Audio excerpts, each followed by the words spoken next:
Hello everyone, very good evening. So today we are going to discuss about the most probable question for the steel structure part 1.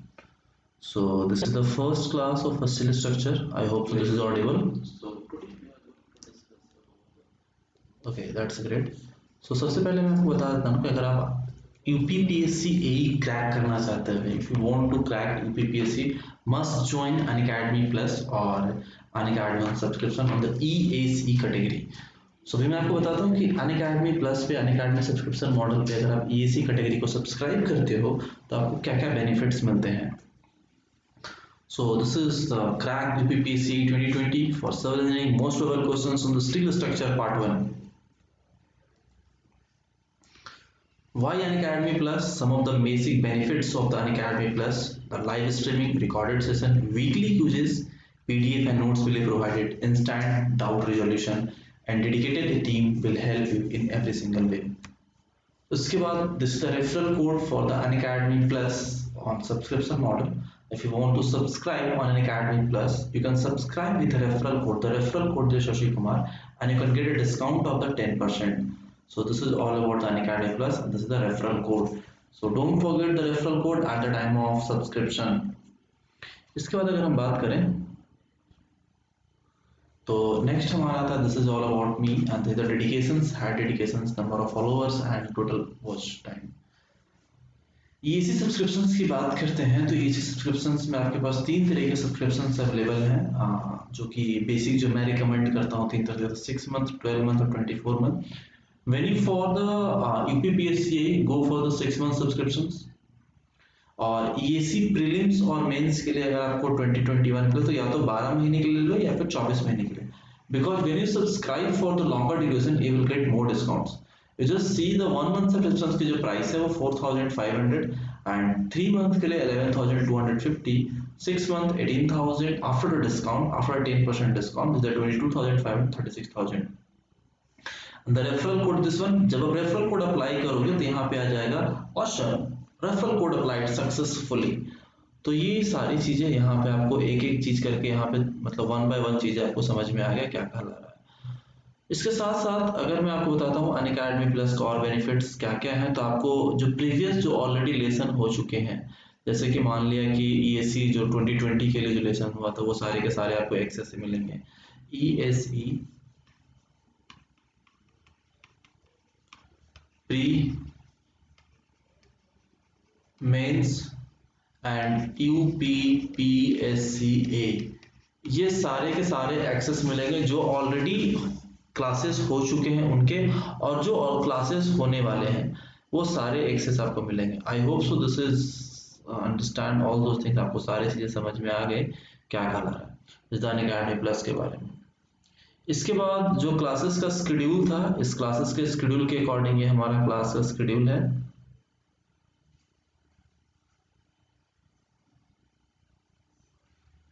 ठीक है, तो ये classes का schedule के according आज जो हमारा 13th ऑफ फेब है, 13th ऑफ फेब को हम जो डिस्कस कर रहे हैं most probable question of the steel structure for the UPPSC. ठीक है, तो स्टार्ट करते हैं अब हम अपना classes. Anyone present? How many present है?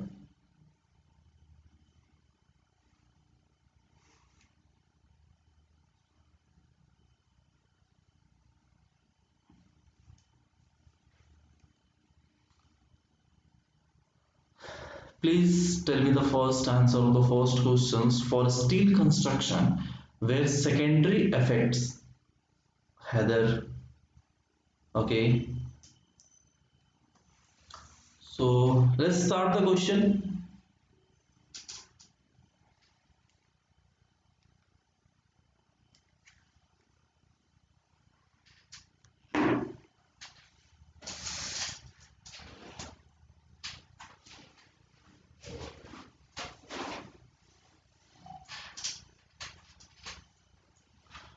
For a steel construction where secondary effects are considered without wind or earthquake load, the permissible stresses on the member or connections are specified may be extended.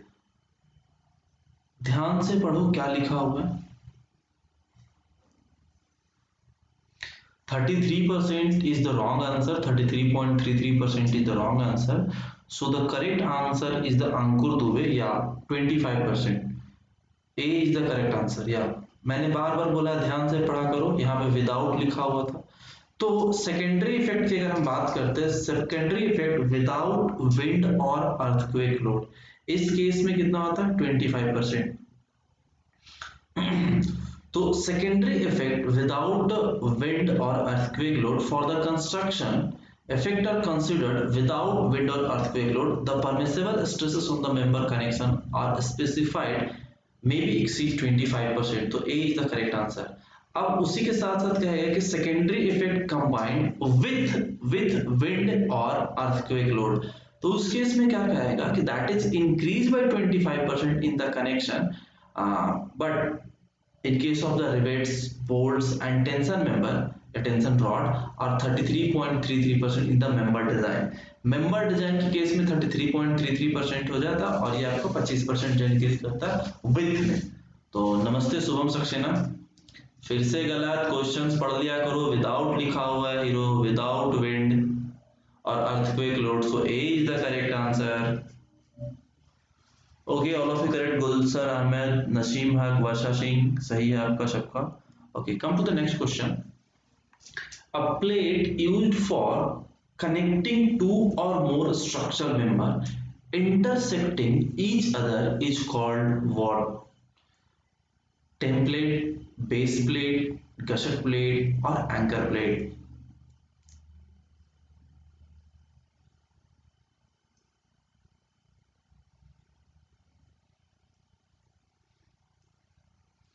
या इस simple, बहुत ही simple question है। That plate is called the gusset plate. Gusset plate is a thick plate, gusset plate is a thick plate which is used to joining two or more than two adjacent structural member when they are intersecting each other. So this is connected by the welded joint, riveted joint or bolted joint on any other combination. So C is the correct answer. Base plate क्या होता है आपका? तो base plate are used to connect a column with a RCC foundation. Base plate are used with to connect a column with a RCC foundation and they are installed below the steel column, that is called the base plate. I hope so कि clear है base plate क्या होता है और आपका gusset plate क्या होता है। anchor plate क्या होता है? anchor plate क्या होता है? anchor plate is a plate, steel plate attached to the embedded in the support and used as a anchor, यानी कि सपोर्टिंग केबल की बात कर सकते हैं कि for the supporting cable that is called the anchor plate. So A B C मतलब B C D आपको क्लियर हो गया। Next, a beam is defined as a structure member subjected to axial loading, transverse loading, axial and transverse loading, none of these.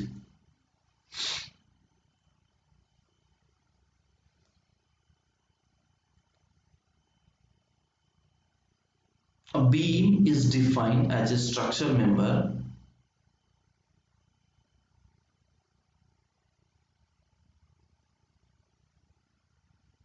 subjected to transverse loading। बहुत ही simple question है कि that is subjected to transverse loading. ठीक है, one dimensional की बात करते हैं। The length very very greater than the width and depth, length is very very greater than width and depth, that structural member subjected to transverse loading.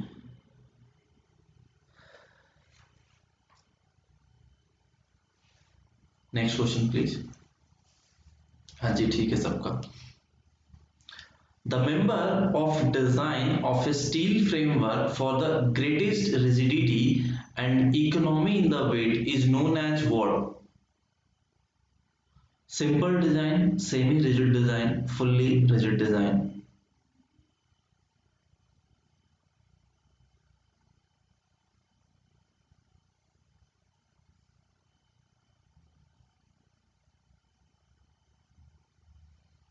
Any answer please? No, Pavan Kumar, A is the wrong answer. When we were talking about the simple design, तो simple design is based on the elastic theory। ध्यान से सुनते जाओ, D भी गलत answer है, C is the correct answer। तो simple design is based on the elastic theory where no moment is transfer from one connected member to another connected member. No moment is transfer from one connected member to the another connected member. For design purpose, a structure is assumed to be pin joint. For design purpose, structure is assumed to be pin joint. That is the simple design. B is also a wrong answer. C is the correct answer. Semi rigid joint का मतलब क्या होता है, semi rigid design का मतलब क्या होता है कि this method permits a reduction in maximum bending moment in the beam and it is suitably connected to supports due to the partial transfer of the moment to the connected member. Semi rigid में क्या हो गया, partial transfer of the moments. It is economical than the simple design. और fully rigid design का मतलब क्या होता है, fully rigid design जो होता है वो economical होता है. fully rigid design का मतलब क्या होता है कि this method involves the assumptions of the end connections being fully rigid and capable of transfer of moments and shear. Fully rigid design का मतलब ये होता है कि it is capable off fully transfer of the moment and share. और partially में partially मतलब partially moment को ट्रांसफर करता है और सिंपल डिजाइन में कोई मोमेंट को ट्रांसफर नहीं करता, that is the zero moment. तो सबसे इकोनॉमिकल जो होता है वो फुल्ली रिजिड डिजाइन होता है, यानी कि C is the correct answer. Okay, समझ में आएगा सबको. बी गलत है, बी गलत है, डी गलत है, सी सिर्फ सही है. So it is used to convenient cases and gives economy in the weight of a steel and save construction cost. It's save the weight of the steel and construction cost.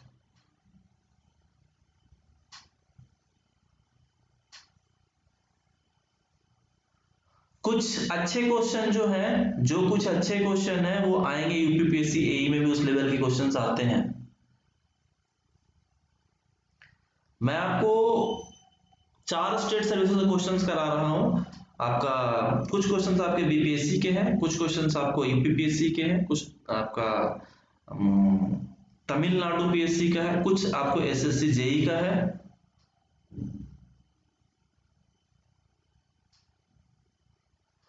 O please एक message drop कर देना आप Telegram group पे ही कि upload the PDF of JKP book जो है ना, GK publication book, तो मैं 1-2 लेसन्स करा दूंगा वहां पे. या B1890 या सबका सही है, बहुत ही बेसिक क्वेश्चन है.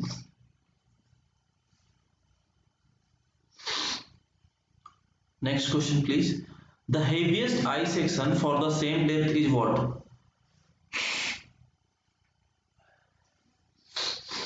The heaviest I section for the same depth is what?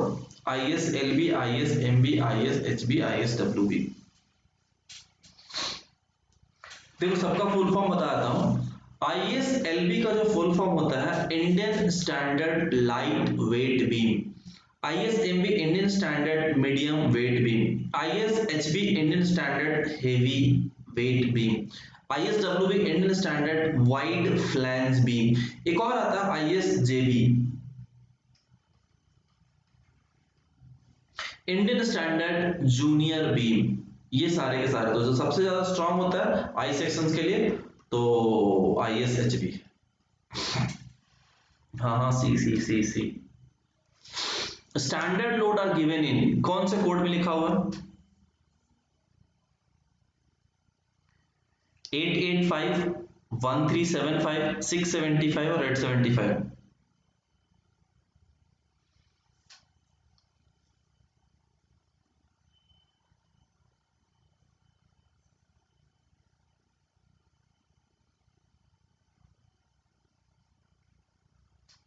जो स्टैंडर्ड लोड्स है वो स्टैंडर्ड लोड्स IS 875 में लिखा हुआ है, या जिनका आंसर C और A है और रॉन्ग है, D is the only correct answer.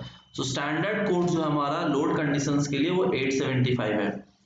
Minimum thickness of main steel member not expose to weather is which one? Minimum thickness कितना होना चाहिए? 4.5 mm, 6.0 mm, 8.0 mm, 8.5 mm.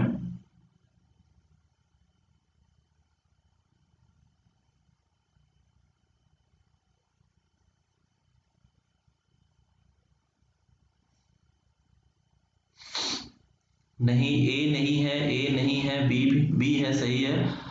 Listen, यहाँ पे नॉट एक्सपोज टू वेदर लिखा हुआ है। Not expose to weather के case में 6.0 mm is the correct answer.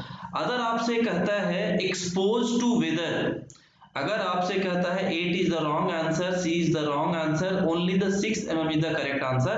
When they are asking कि minimum thickness of the main steel member not exposed to the weather, that is the 6.0 mm.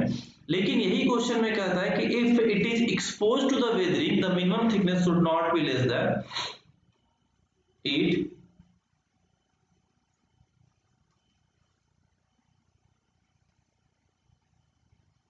Weathering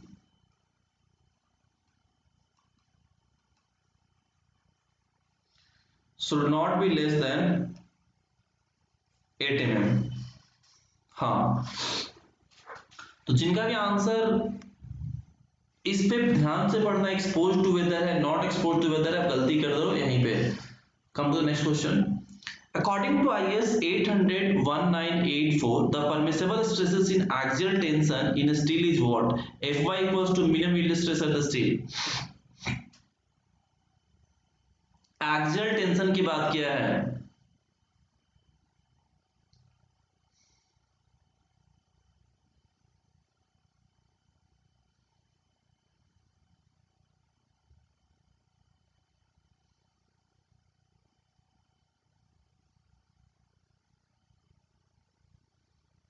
B B, गलत गलत। Those who are getting B answer is the wrong answer. The correct answer is the D answer. B is the wrong answer. 0.6 times of the Fy होता है। So मैं आपको बताता हूँ कि maximum permissible stresses in the axial tension is 0.6 times of the Fy. In shear 0.4 times of the Fy. bearing में आपका 0.75 times of the Fy, और डायरेक्ट टेंशन और डायरेक्ट कंप्रेशन 0.6, और bending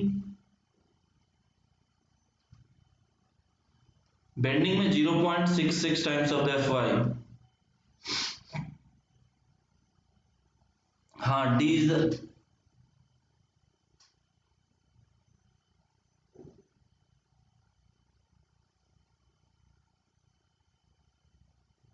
minimum ruling radius of horizontal plane में कितना होता है? किस चीज की बात कर रहे हो आप?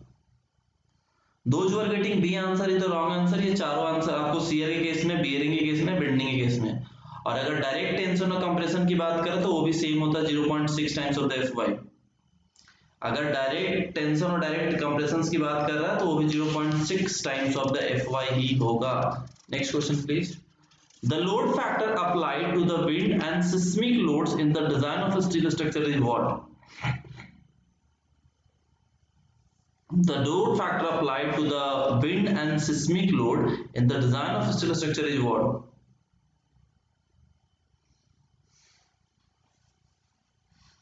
समझ में आ गया मुझे?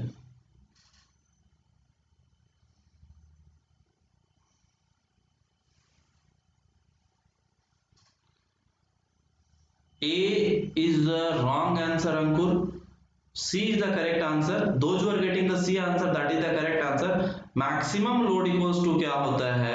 अगर load combinations देखें हम तो 1.5 times of the dead load plus live load, 1.2 times of the dead load plus live load plus wind load, और 1.5 times of the dead load plus wind load और UQ load. So C is the correct answer. Those who are getting 2.2 is the wrong answer. जिनका भी answer 2.2 आ रहा है वो गलत है। C is the correct answer. Okay. Next. As per IS 800, the factor of safety adopted.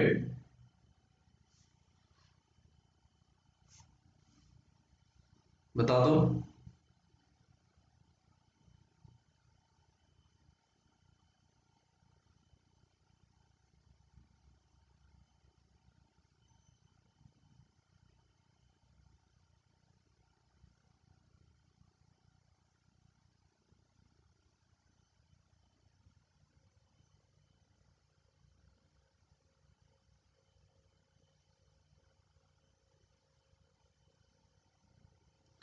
Answer please.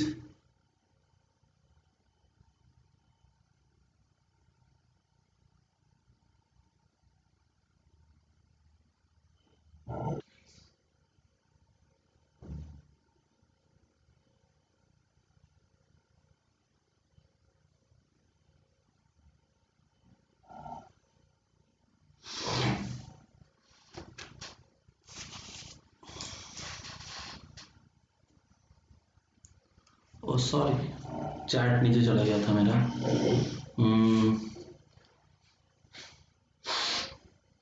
1.5 तो नहीं होता है। As per IS 800-1984, the factor of safety with respect to the yield stress is 1.67. Is 1.67. So C is the correct answer.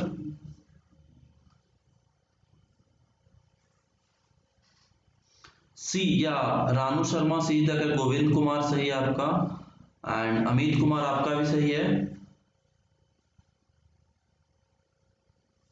Shubham Saxena, Abhijit, Govind सही है। जिनका भी 1.67 है उनका आंसर सही है। तो अगर हम पार्शियल फैक्टर ऑफ सेफ्टी के केस में बात करते हैं बोल्ट और वेल्ड और रिवेट्स के केस में, तो एवरीवेयर बोल्ट और रिवेट्स के केस में चाहे हम सॉफ्ट फैब्रिकेशंस की बात करें या फील्ड फैब्रिकेशंस की बात करते हैं, सॉफ्ट फैब्रिकेशंस और फील्ड फैब्रिकेशंस दोनों केस में 1.25 होगा। और वेल्ड की बात करें अगर हम, रिवेट्स में आपको दोनों में कॉमन होगा, रिवेट्स और बोल्ट में 1.25 लेकिन अगर आपका वेल्ड की बात करें तो सॉफ्ट वेल्ड के लिए 1.25 और फील्ड फैब्रिकेशंस के लिए 1.5। फील्ड वेल्ड के लिए हमारा कितना हो जाएगा 1.5। Okay, next question please. 1 cubic meter of mild steel weight about how much?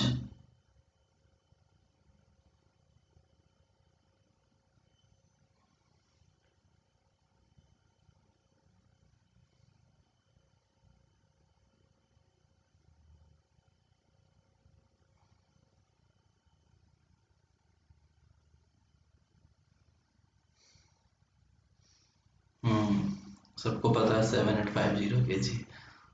बहुत सिंपल क्वेश्चन है।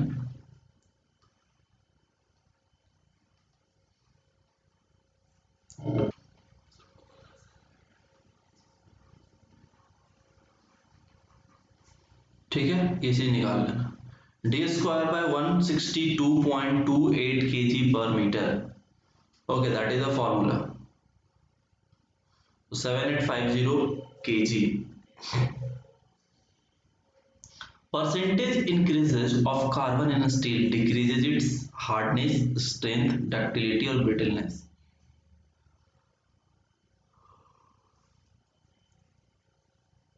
A, B, C, D.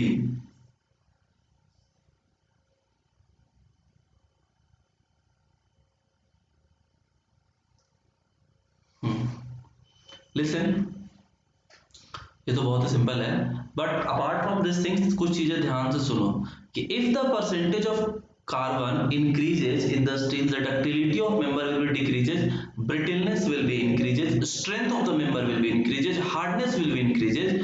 So normally जो स्टील का होता है हमारा, उसमें परसेंटेज कार्बन कितना होता है स्टील में 0.1 से लेके 0.25% तक। HYSD high carbon,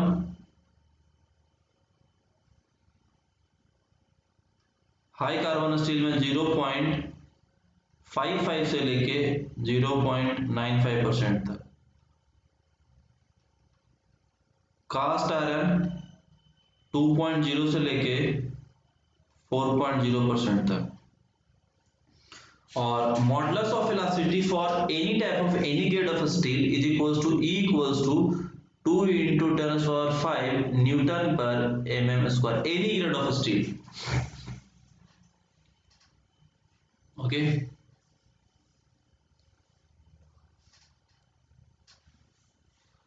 rolled steel section, rolled steel T section are used as a column, with flat strip to connect plates in the steel, rectangular tanks, and as built up section to resist axial tension, none of these.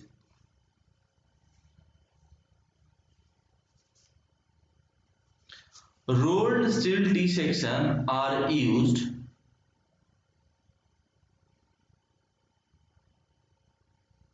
flat strip to connect plate in the rectangular tank.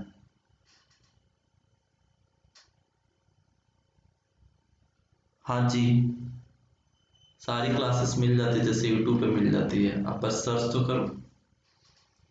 Civil का 70% civil तो मैं ही पढ़ा दिया हूँ, 60 to 70% civil engineering तो मैंने ही पढ़ा दी है।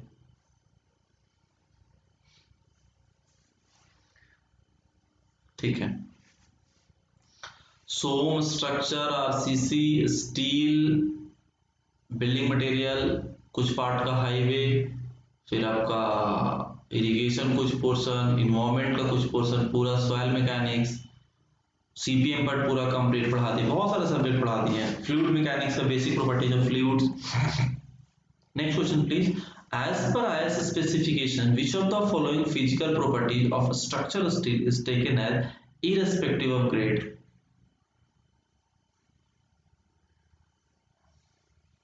Unit mass of the steel, modulus of energy, Poisson's ratio.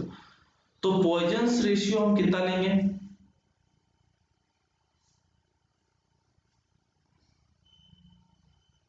सारे के सारे सही है। बी कैसे होगा Ankur? We will take unit mass of the steel. Unit mass of the steel क्या हो जाएगा? 7.85 into 10⁻³ kg per meter cube। Modulus of elasticity E 2 into 10⁵ newton per mm square. Poisson's ratio जो होगा हमारा म्यू, इलास्टिक रेंज में आपका 0.3 और plastic range में E फॉर इलास्टिक और P फॉर 0.5। और अल्फा का वैल्यू क्या होता है? 12 इंटू 10⁻⁻⁻6 पर डिग्री C। और कोई वैल्यू बचा?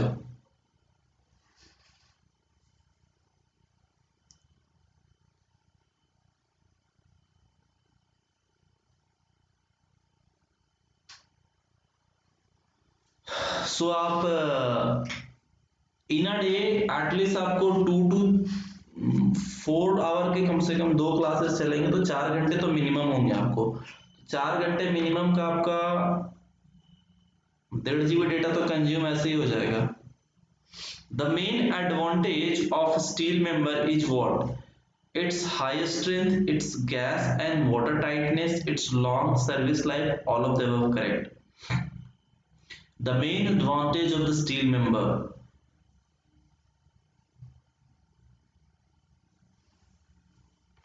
Any other answer apart from the D? Gas and water tightness.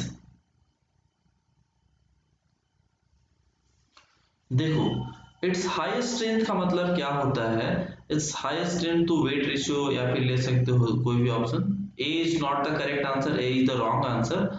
So steel member have high strength per unit weight, therefore steel member of a small section which has little self weight to able to resist heavy loads.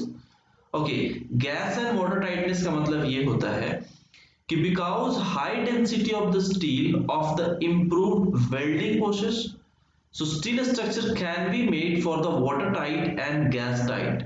Long life की बात करेंगे, long service life की बात करेंगे, तो इसमें no sudden failure, economy in the transportation and handling, और rod proof होता है। ये सारी चीजें हमारे यूज होते हैं। तो not the C, D is the correct answer. D is the correct answer. जिनका भी आंसर सी और ए है सारे के सारे गलत है। So high strength is also provided, gas and water tightening also provided, long service ये भी होता है। This is the main advantage of the steel member, यानी कि all of the option are the correct one. Clear? अगर आपको session अच्छे लग रहे हो तो प्लीज सेशन को लाइक कर देना और शेयर भी कर देना अपने दोस्तों के साथ। Rolled steel beams are mainly used to resist bending stresses, used as independent section to resist compressive stresses, used as independent sections to resist tensile stresses. So या फिर सारे के सारे सही हैं, ए बी सी डी। जब वेल्डिंग करोगे, मान लिया कि स्टील सेक्शन है, स्टील सेक्शन को वेल्ड करते हैं, तो वेल्ड करेंगे तो गैस टाइट नहीं हो जाएगा, वाटर टाइट और गैस टाइट। गैस चेंबर में क्या किया था, स्टील का टैंक में तो किया जाता है। शुभम सक्सेना, जो आपका गैस स्टील का जो चेंबर होता है वो गैस टाइट नहीं होता है, जो रोड पे ट्रक पे जाते हुए देखते हो, तो आया समझ, इस तरीके का टैंक होते हैं।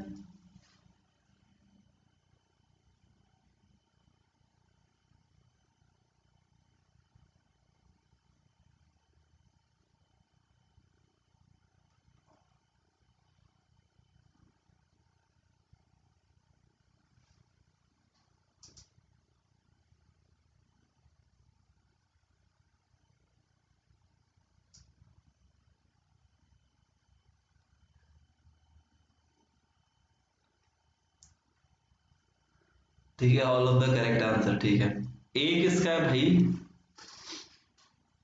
ए किसका है, ए कैसे होगा बताना। Ankur Dubey, A is the wrong answer. Sumit Mishra, A is the wrong answer. ठीक है, तो यहाँ पे क्या कह रहा है कि rolled steel beam are used to resist bending stresses when their design is a beam. Rolled steel beam are used as the independent section to resist compressive stresses when they design in the column or strut. तो second भी सही है, compressive stress भी design करता है, bending stress भी design करता है, दोनों सही है। Independent section two resist tensile stress, ये भी सही है। तो रोल्ड स्टील सेक्शन में आपको आई सेक्शन हो गया, चैनल सेक्शन हो गया, एंगल सेक्शन हो गया, फिर आपका टी सेक्शन हो गया, ट्यूब सेक्शन हो गया, बार्स हो गया, फ्लैट्स हो गया, प्लेट्स हो गया, सीट्स हो गया, एटसेट्रा। बार्स में आपको सर्कुलर बार हो गया, स्क्वायर बार हो गया, रेक्टेंगल बार हो गए, हॉलो सर्कुलर सेक्शन हो गया, हॉलो रेक्टेंगल सर्कुलर सेक्शन हो गया, हॉलो रेक्टेंगल सेक्शन हो गया, हॉलो सर्कुलर सेक्शन हो गया। ये सारे के सारे हमारे रोल्ड स्टील सेक्शन में आएंगे। Thank you. Next one, so answer मैंने टिक कर दिया था, D. D is the correct answer. The permissible stresses to which a structure member can be subjected to is known as what? Bearing stresses, walking stresses, tensile stresses और compressive stresses। हाँ, permissible stress to which a structure member can be subjected is known as the walking stresses। Yeah, that's it, बहुत simple question है। This is called the working stress। So permissible stress equals to क्या होता है, yield stress by factor of safety।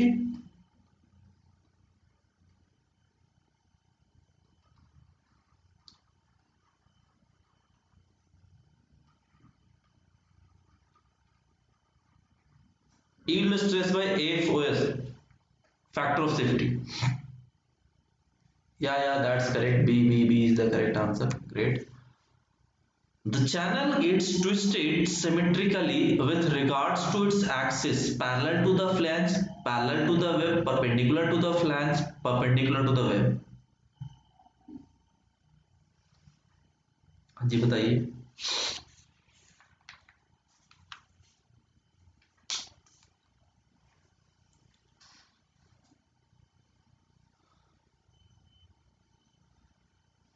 देखो, channel sections क्या होता है आपका,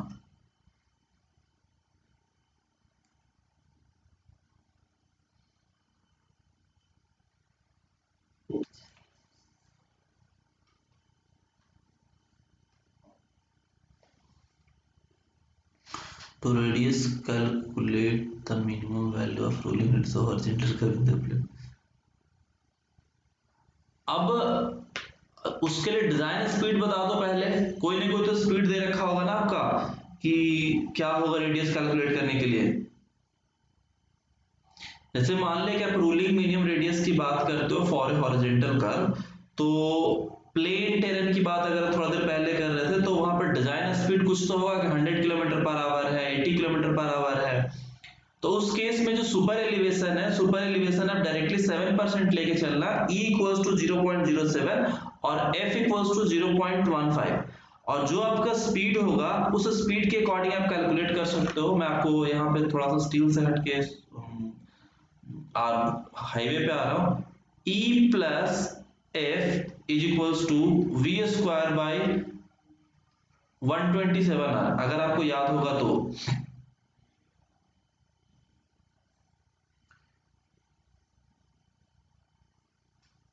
और उसके बाद E का वैल्यू जो पुट करोगे 0.07, F का वैल्यू जो पुट करोगे 0.15, और V जो वेलोसिटी, जो डिजाइन स्पीड होता है उस पर्टिकुलर एरिया का, जो भी उस डिजाइन स्पीड होगा उस स्पीड के अकॉर्डिंग वैल्यू पुट करके आप रेडियस कैलकुलेट कर लेना। रानू शर्मा, क्लियर हो गया? This is not the perpendicular to the flange, this is the parallel to the web. This is parallel to the web. The channel get twisted symmetrically with regards to the axis of parallel to the web. कुछ इस तरीके से ये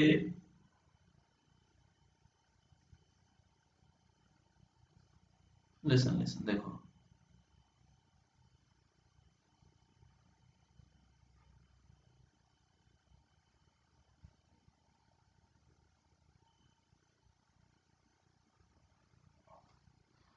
तो it's parallel to the web, तो B is the correct answer.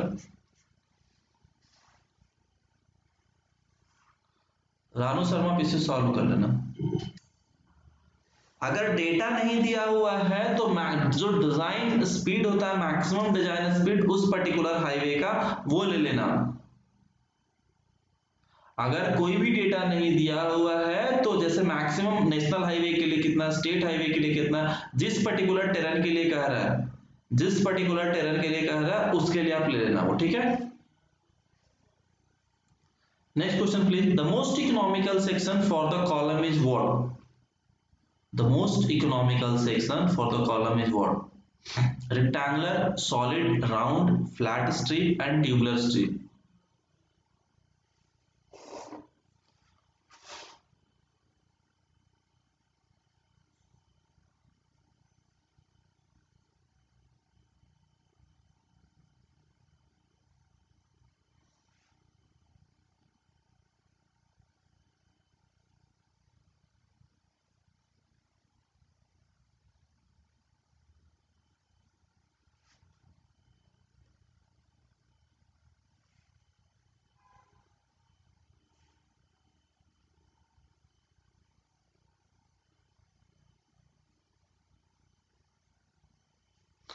D is the correct answer, that is a tubular section, and जिनका भी answer A है, A is the wrong answer. The best economical, most economical section for the column is the tubular section, so D is the correct answer. Okay, so next, come to the next question. The modulus of elasticity of steel is more than that of the concrete. It indicates that the steel is less plastic, more plastic, less elastic, or none of these.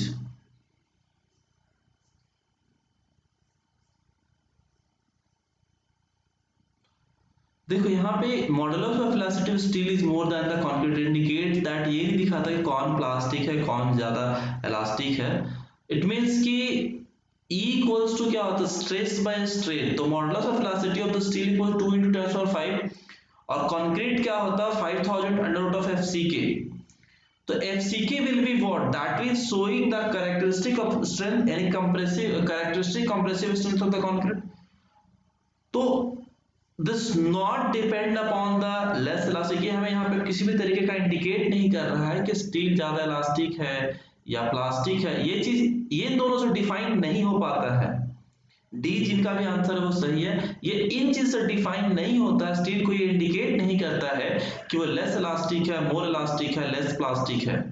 Okay, so D is the correct answer, because EC equals to क्या होता है 5000 under root of FCK, और ES equals to क्या होता है, stress by strain के case में लिख सकते हो दैट इज द 2 × 10⁵ न्यूटन पर mm², और FCK क्या होता है, characteristic strength of the concrete. जब हम इन दोनों का स्ट्रेस स्ट्रेन डायग्राम बनाते हैं तो इसका स्ट्रेस स्ट्रेन डायग्राम कुछ ये बनता है स्टील के केस में, और इसके केस में आपको ये बनता है कंक्रीट के केस में, कंक्रीट हो गया, ये स्टील हो गया।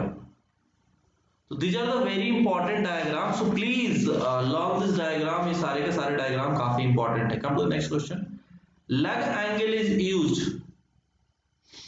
with single angle member, not used with a double angle member, used with a channel member, or all the option are correct।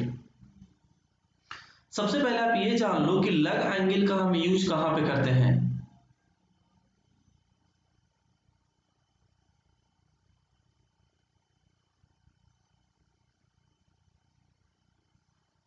लग एंगल का यूज हम तब करते हैं जैसे कि मान ले कि हमने मेन एंगल लगाया और मेन एंगल के साथ जो हमारा लेंथ और उसका जो स्ट्रेंथ अगर कम आ रहा है तो उस केस में उस स्ट्रेंथ को इंक्रीज कराने के लिए लग एंगल का यूज करते हैं। जैसे कि कोई गसेट प्लेट है, ठीक है, ये हमने मेन एंगल कनेक्ट कर रखा है। अब इसके साथ ये छोटू सा जो एंगल कनेक्ट करेंगे दैट इज द लग एंगल। तो छोटा वाला एंगल होगा लग एंगल और ये बड़ा वाला मेन एंगल। हाँ, reduce length of the joint भी रिड्यूस करने के लिए करते हैं और स्ट्रेंथ भी इंक्रीज करने के लिए, बैलेंस करने के लिए करते हैं। 20% के आसपास रिड्यूस होता है।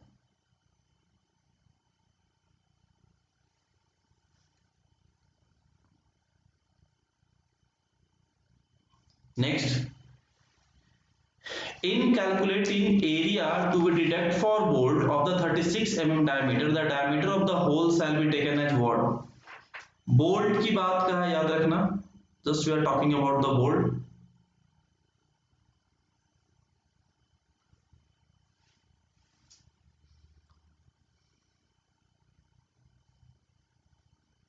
ए B C D,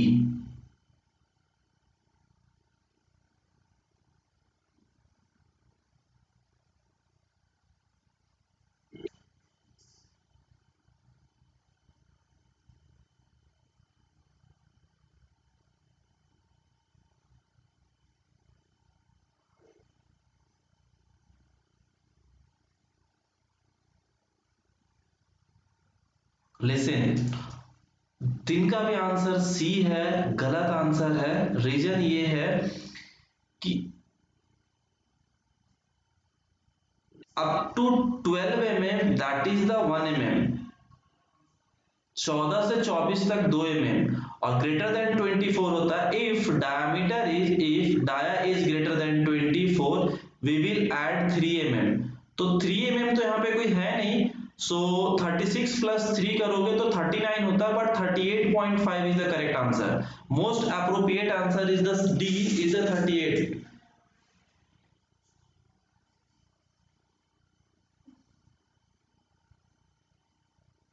D is the correct answer 38.5। All of you wrong, क्योंकि अगर आपको पता होगा तो एज पर आईएस 456 2000 के अकॉर्डिंग, एज पर आईएस 456 2000 के अकॉर्डिंग 12 mm से छोटा वाले के लिए 1 लेते थे, पहले 1 mm ऐड करेंगे, फिर इसके बाद 2 mm आता है और ग्रेटर देन 24 के लिए 24 mm से ज्यादा है ना, तो 24 mm से ज्यादा के लिए क्या यूज करेंगे हम, 36 mm यूज करेंगे। बोल्ट लिखा हुआ साहब, बोल्ट लिखा हुआ है, इट इज फॉर रिवेट्स। यहाँ बोल्ट लिखा हुआ साफ साफ, बोल्ट के लिए आईएस 800 2007 खोल के देखना, आपको दिख जाएगा।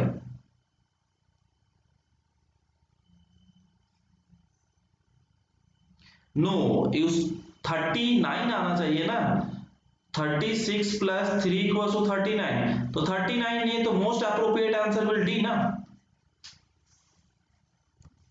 कोई बात नहीं।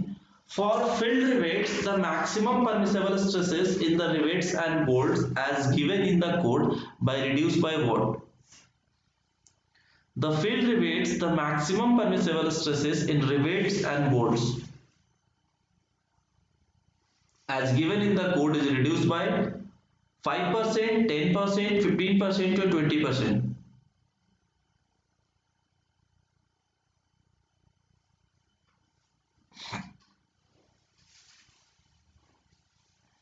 Yeah, B is the correct answer, B is the correct answer 10% से। तो अगर आपको एक्सियल टेंशन, शियर और बेयरिंग की बात करता है तो 100, 100 और 300 एमपीए लेते हैं पावर ड्रिवन के केस में।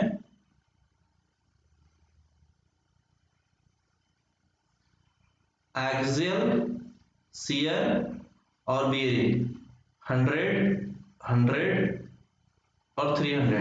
अगर हम हैंड ड्रिवन की बात करते हैं तो यहां पे होता है 80 एमपीए, अगेन 80 एमपीए और this is a 250 MPa. So हमेशा आपको यही आता है, B is the correct answer. ठीक है। The type of welding used to connect two plates at a lap joint is what? The type of welding used to connect at a lap joint is called what? Lap joint का मतलब क्या होता है? ये this is the lap joint और ये आपको welding.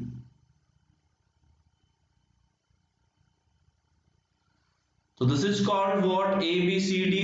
ए नहीं होगा, बट वेल्ड उसे नहीं बोलते, इसको बोलते हैं फिलेट वेल्ड।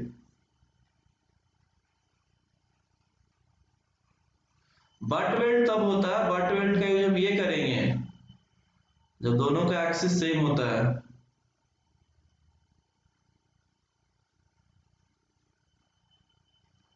ये आपका बट वेल्ड कहलाता है। हाँ, D is the correct answer. Next please. Oh sorry, पीछे वाला और बचा हुआ था अभी। बट वेल्ड हो गया, फिलेट वेल्ड हो गया, प्लग वेल्ड क्या होता है, स्लॉट वेल्ड क्या होता है? Do have any idea about the plug weld? जैसे कि मान लिया कि ये है,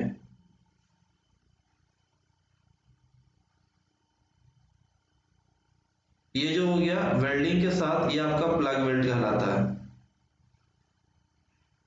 स्लॉट वेल्ड क्या हो गया कि मान लिया कि कोई कनेक्ट किया हमने, ठीक है, तो ये दिस इज कॉल्ड द, जो वेल्डिंग किया यहाँ पे वो हमारा क्या कहलाएगा? स्लॉट वेल्ड कहला गया।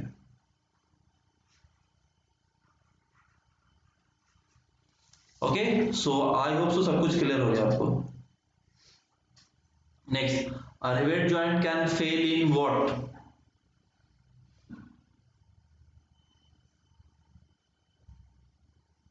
हाँ, स्लॉट वेल्ड छोड़ छोड़ के करते हैं, ऐसे करते हैं। बिल्कुल सही है, स्लॉट वेल्ड का कंडीशंस। सर इसका आंसर बता दीजिए। A rivet joint can fail in tearing of the plate only, shearing of the rivets only, bearing of the plate or rivets only, any of the above. Yeah, that's great.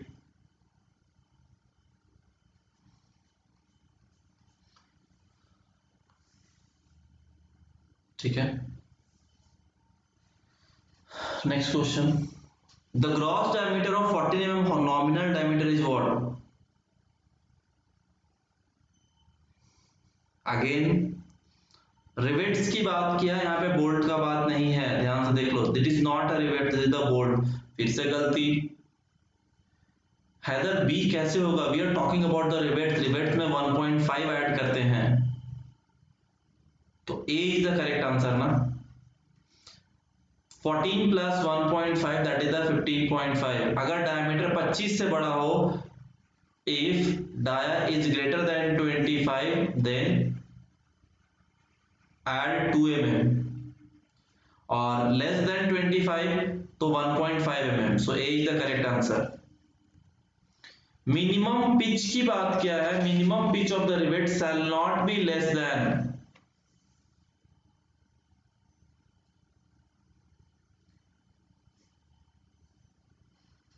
कौन सा question? Highway वाला।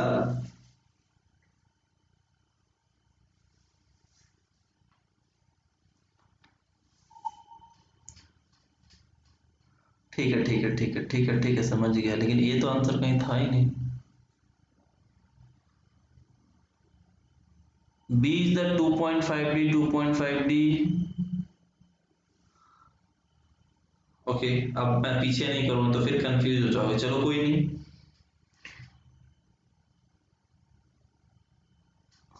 2.5 D ठीक है।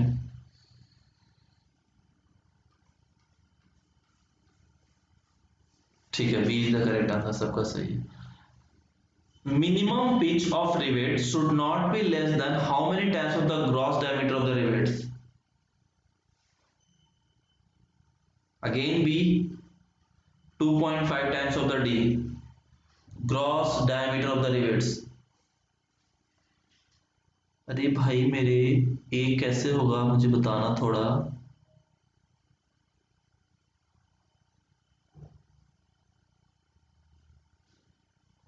B is the correct answer. For a rivets of 36 mm diameter, the diameter of the hole shall be taken as. Same question will be repeating. C is the correct answer. समझ में आ गया? एक कैसे possible है, एक कैसे possible है?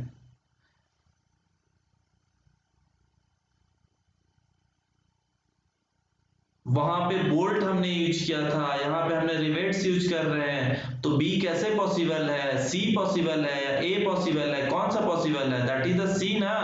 अभी बताया कि if dia is greater than 24 mm, sorry 25 mm, 24 तो वहां लेते हैं, यहाँ पे 25 होता है। 25 में 2 mm ऐड करेंगे तो 36 plus 2 equals to 38 mm. So C is the correct answer. हाँ, greater the is greater than 24, 24 तो आपको बोल्ट में होता है। सो सी सी सी, बी कहां से आंसर है सबका? बी जो आ रहा है ऊपर से, ठीक है। Next, what should be multiplied with permissible bearing stresses to find out the strength of rivets in the bearing?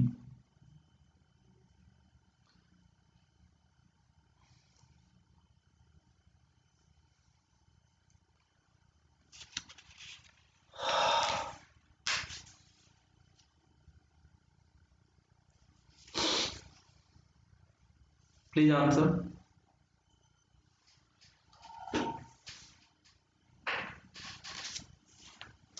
If anybody having any doubt in any questions, just ask here in the comment box.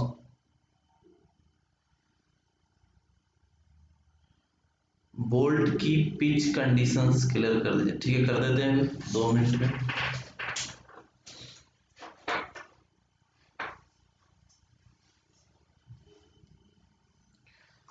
देखो, minimum pitch की अगर हम बात करते हैं तो minimum pitch क्या होता है? Minimum pitch of the rivet should be less than, should be 2.5 times of the nominal diameter of the rivets, that is the 2.5 times of the D.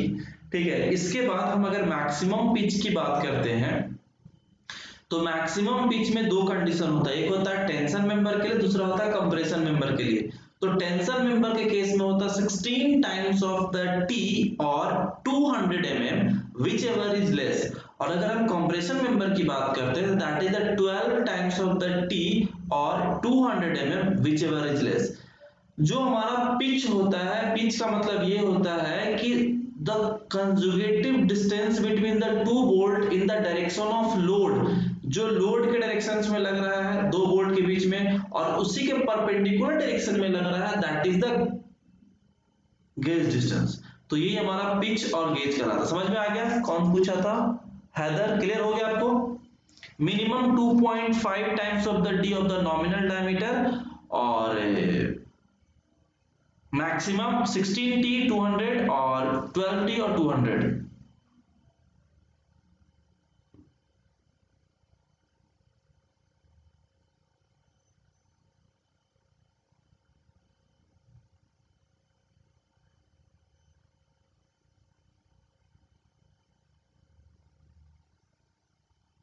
Next please, या D is the correct answer.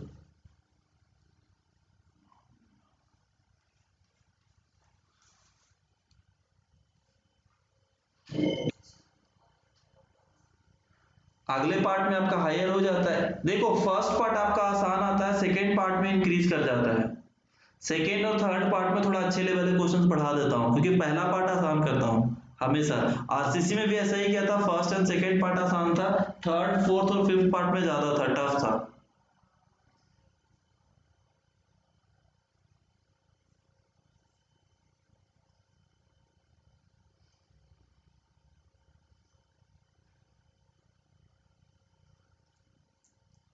Sixteen क्या दिया हो, 16 metre. देखो अगर आप 100 metre भी लेके चलते हो, in case 100 kilometre per hour भी लेके चलते हो, तो कितना आ जाएगा आपको, लगभग 300 के आसपास आएगा।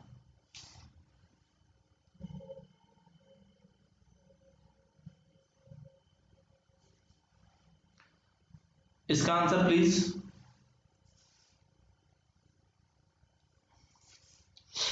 मैं सॉल्व करा देता हूं मेरे अनु शर्मा। एक एजम्पशंस वैल्यू ले लेता हूं 100 किलोमीटर पर आवर के रेस्पेक्ट में, और उस पर सॉल्व करा देता हूं आपको।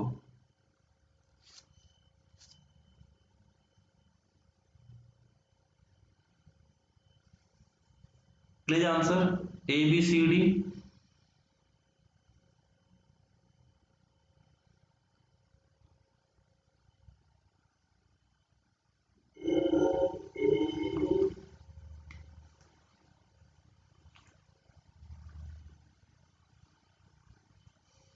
Any other answer?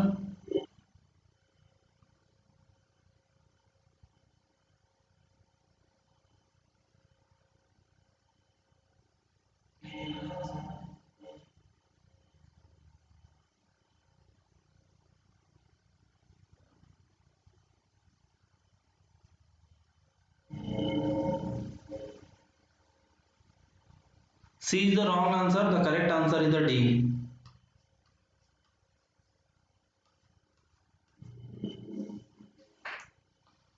C is the wrong answer. D option is the correct answer.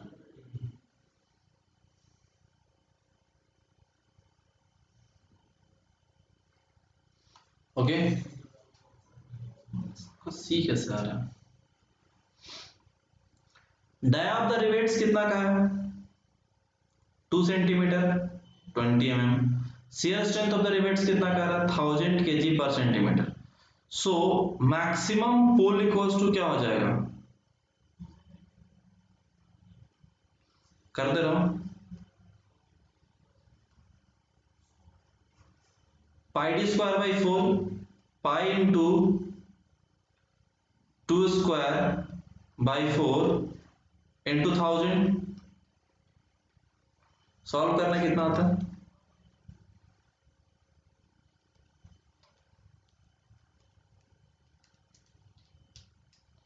3141।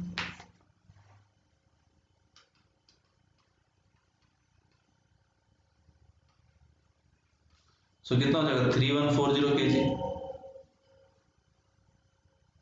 हाँ जी, हो गया clear. Shubham Saxena, Saurabh and Ranu Sharma, Jack, oh Akash Tomar,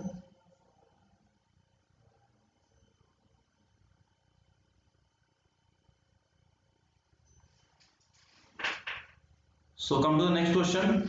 I hope so all of you clear. The gross diameter of the rivets for a rivets with a nominal diameter is 27 is what?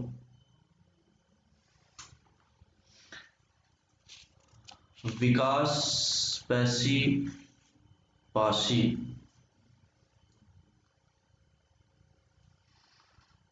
हाँ जी, 3.14 into 1000।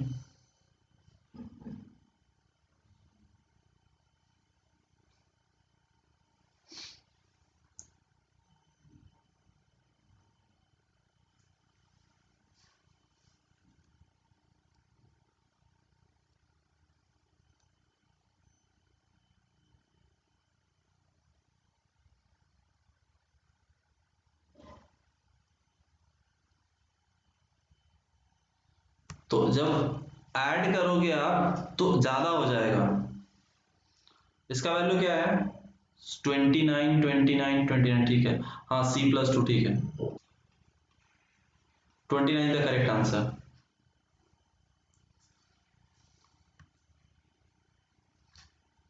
ये बता दो minimum edge distance और and distance. The minimum edge distance from the center of any hole to the nearest flame out edge shall not be less than how much?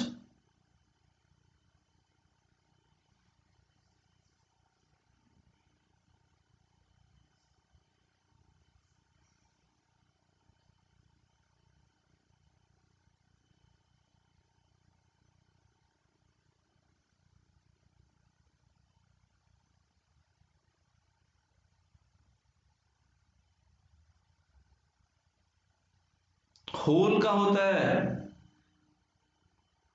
हाँ जी, A is the correct answer. 1.5 times of the diameter hole, एक आपका ये हो गया। तो the minimum edge distance equals to हो गया,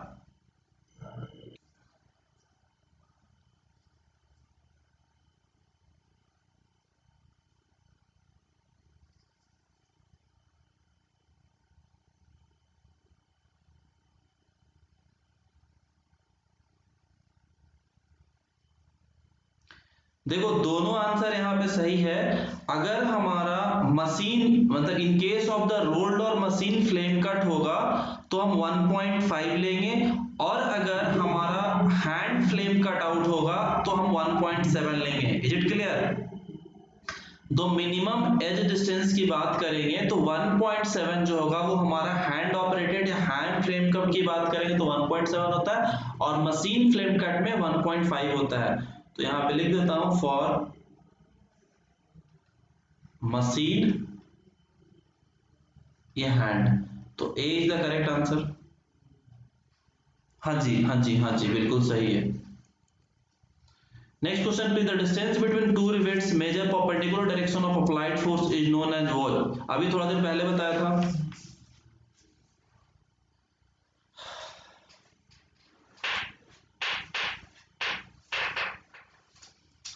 Gauss distance, B is the gauge distance, ठीक है। तो maximum permissible stresses for hand driven rivets in axial tension is how much? अभी थोड़ा देर पहले बताया था।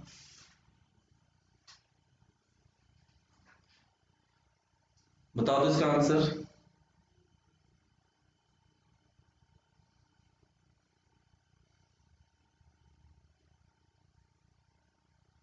या all of you correct, B is the correct answer. So आज के लिए इतना ही काफी है, एक और कर लो। The throat in a fillet weld is, the throat in a fillet weld is large side of the triangle of the fillets। हाँ बी, सबका सबका आंसर सही है, B is the correct answer, that's great, B is the correct answer. Next question please.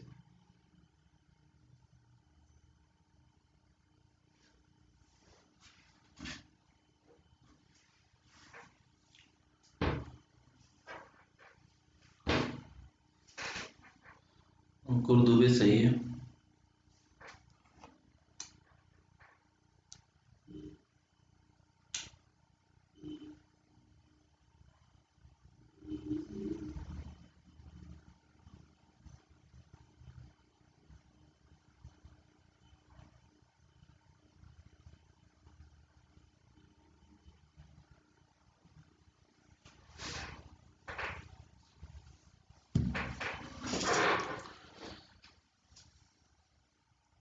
सही है।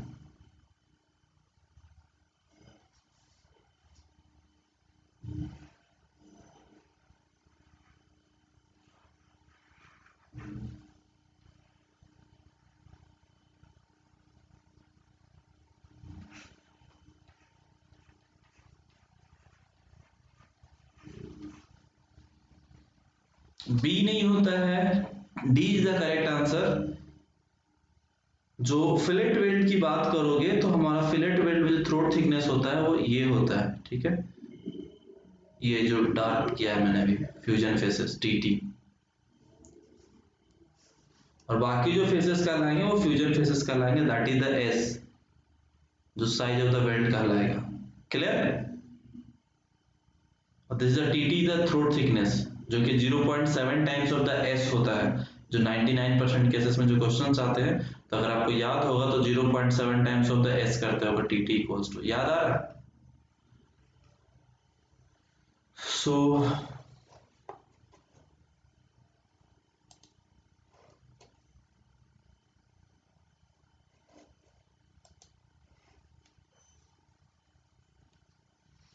the size of the rivets is identified by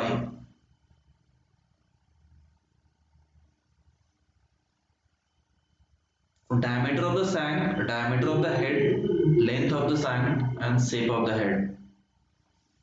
Size of the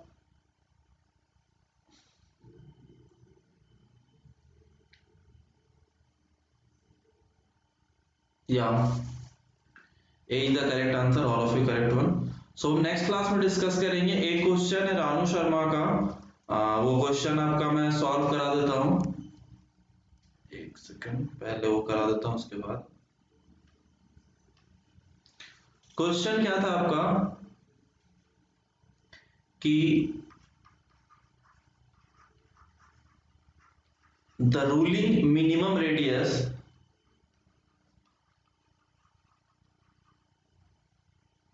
of horizontal curve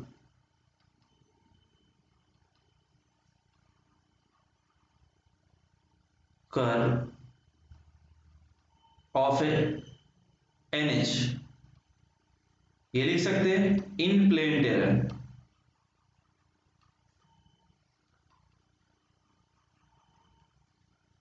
for ruling design speed. अब देखो ruling design speed क्या हो जाएगा, NH की बात क्या, रूलिंग डिजाइन स्पीड कितना हो जाएगा,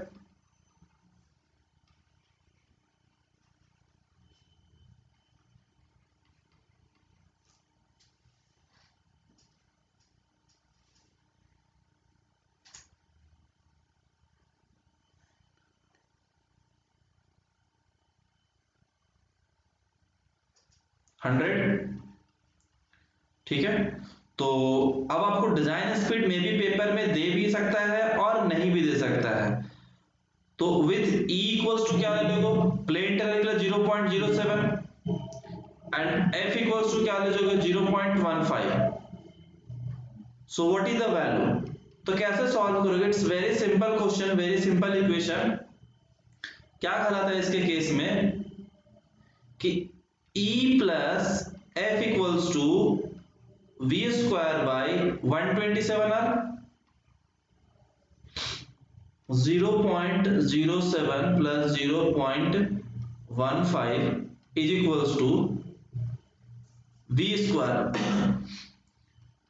तो 100 इंटू 100 लिख दो बाई 127 इंटू आर लिख दो, आर बराबर क्या हो जाएगा,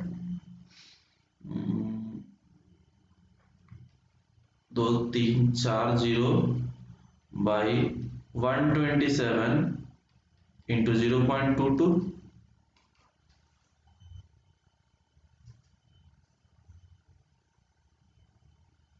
कितना आ गया 357, 358, 358 हो गया क्लियर। हाँ शुभम सक्सेना सही, कौन रानू शर्मा हो गया, इसका आंसर 16 किलोमीटर दिया हुआ है, 16 किलोमीटर कैसे हो सकता है, आंसर गलत भी हो सकता है ना। आप टेलीग्राम ग्रुप में शेयर करना उसको, क्वेश्चन को, कौन सा क्वेश्चन है, 16 किलोमीटर तक कोई पॉसिबिलिटी ही नहीं है, पहली चीज है। आप एक बार शेयर करना क्वेश्चंस को, मे बी आंसर उसका गलत हो। 360 आएगा तो चलो मान लेंगे, 358 की जगह 360 लिखा होगा। Design speed will be taken as 100,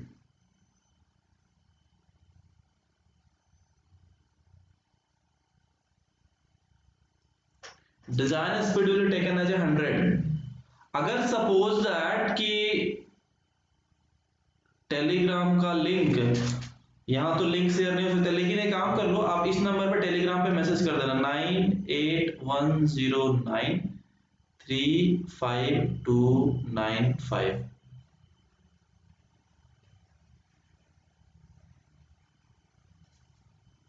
इसको इस नंबर पे आपको पीडीएफ आपको हमें मिल जाएगा। नंबर शायद प्रॉपर तरीके से दिख नहीं रहा होगा।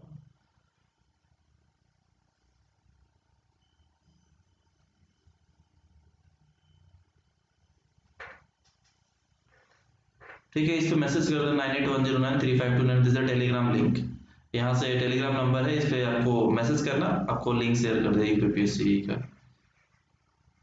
और जिनको परचेज करना था they can directly contact me through this number also, और यहाँ पे आप लिंक शेयर कर दो। तो यहाँ पे क्या करना, आपको जो बैच कोर्सेज चल रहे हैं मैं एक बार आपको दोबारा से समझा देता हूँ कि अनअकैडमी ईएसी सब्सक्रिप्शन लेना है आपको, ना कि यूपीपीएससी एई का सब्सक्रिप्शन लेना है। अगर आपको यूपीपीएससी एई का प्रिपरेशन करना है तो you just subscribe ESE category, और ESE कैटेगरी सब्सक्राइब करने के लिए एक छोटू सा रेफरल कोड यूज करना है। जो रेफरल कोड है वो ये है आपका। तो इसमें आपको ESE के प्री भी मिलेंगे, आपको मेंस भी हैं, और यूपीपीएससी एई के सारे लेसन्स हैं जो ऑलरेडी हो चुके हैं वो भी, और जो नहीं हुए हैं वो तो मिलेंगे ही मिलेंगे आपको। तो इनका एक्सेस आपको तीनों के लिए मिलेगा, प्री के लिए भी, मेंस के लिए भी, और यूपीपीएससी एई के लिए। रेफरल कोड आपका ये यहाँ पे लिखा हुआ है, शशि कुमार, इधर रेफरल कोड, या फिर शशि लाइव, SHASHILIVE, ये दोनों रेफरल कोड अप्लाई कर सकते हो, या तो ए या फिर ये। और ये आपको, और अगर आपको यूपीपीएससी एई के लिए प्रिपरेशन करना है तो just take the subscription for the 6 month, and for the ESE category you just go through the 12 month and 24 month. I hope so all of you understand all those things. If you have any doubt, any query regarding this, then you can directly contact me through the Unacademy Learning app. Okay, so thank you everyone and have a good night all of you.